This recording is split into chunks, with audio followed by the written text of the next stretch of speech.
دیکھیں یہ ایک صاحب ہیں جو چیخ چیخ کر تقریر کرتے ہیں اور یہاں بھی چیخ چیخ کر یہ اعلان کر رہے ہیں کہ چاند پہ جانے والا سب سے پہلا 3 شخص جو ہوگا وہ نان مسلم ہوگا، اور اس کے بعد دلیل بھی قرآن کریم سے دے رہے ہیں۔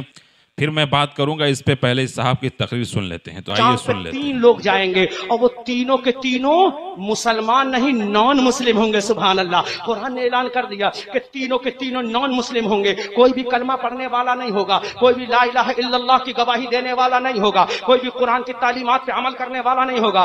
تینوں کو تینوں نان مسلم ہوں گے اور 3 لوگ کم سے کم چاند پہ جائیں گے۔ اب تاریخ میں بیان کر رہا ہوں، اٹھاؤ گوگل کو، مارو سرچ، احمد رضا منظری کی تقریر کی توثیق کر دو، تصدیق کر دو۔ آج یوٹیوب کا زمانہ سیٹلائٹ کا زمانہ ہے۔ جب قرآن نے رہنمائی کر دی والقمر اذا اتسق لترکبن طبقا عن طبق فما لهم لا يؤمنون، قرآن نے اعلان کر دیا چاند پہ جانے والے کم سے کم 3 لوگ ہوں گے اور وہ تینوں کے تینوں نان مسلم ہوں گے۔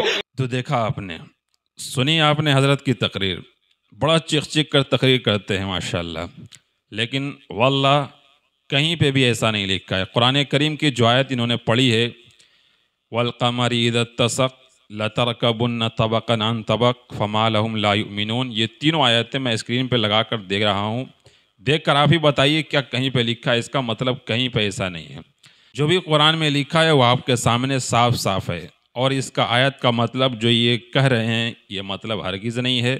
اس آیت کا مطلب صاف صاف میں اسکرین میں لگا دے رہا ہوں، دیکھ لیں کہ وَالْقَمَرِ إِذَا اتَّسَقَ، کہ اللہ قسم کھا کر کہہ رہا ہے کہ قسم ہے چاند کی جب وہ پورا ہو جائے، لَتَرْكَبُنَّ طَبَقًا عَنْ طَبَقٍ، اور ضرور تم منزل بمنزل چڑھو گے، فَمَا لَهُمْ لَا يُؤْمِنُونَ، تو انہیں کیا ہوا ہے کہ وہ ایمان نہیں لاتے۔ یہ ترجمہ ہے اس کا۔ اب آپ کہنے لگو گے تفسیر میں ہے، تو تفسیر میں بھی ایسا کہیں نہیں ہے۔ کسی نے اس کو قیامت کے دن مراد لیا ہے کہ ایک دن سخت ہوگا، اس کے بعد والا اور سخت ہوگا، اس کے بعد والا اور سخت ہوگا۔ کسی مفسر نے مراد لیا ہے کہ بچپنا، پھر جوانی، پھر بڑھاپا۔ کسی نے مراد لیا ہے کہ زندگی، پھر قبر، پھر حشر۔ یہ سب مراد لیے گئے ہیں، لیکن یہاں نان مسلم کہیں مراد لیا نہیں گیا ہے۔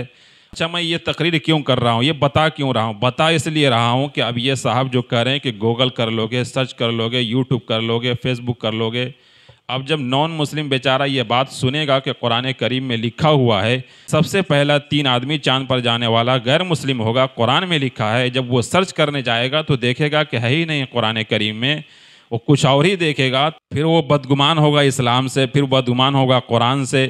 تو صرف ایک آدمی کی وجہ سے پورا اسلام بدنام ہوگا، پورا مولانا طبقہ بدنام ہو جائے گا۔ تو اس لیے علماء کرام کو جو تقریر کرتے ہیں وہ سنبھل کر تقریر کیا کریں، ذرا سمجھ کر تقریر کریں۔ ایسا نہیں کہ کچھ بھی نہیں لکھا قرآن میں آپ بول دیں۔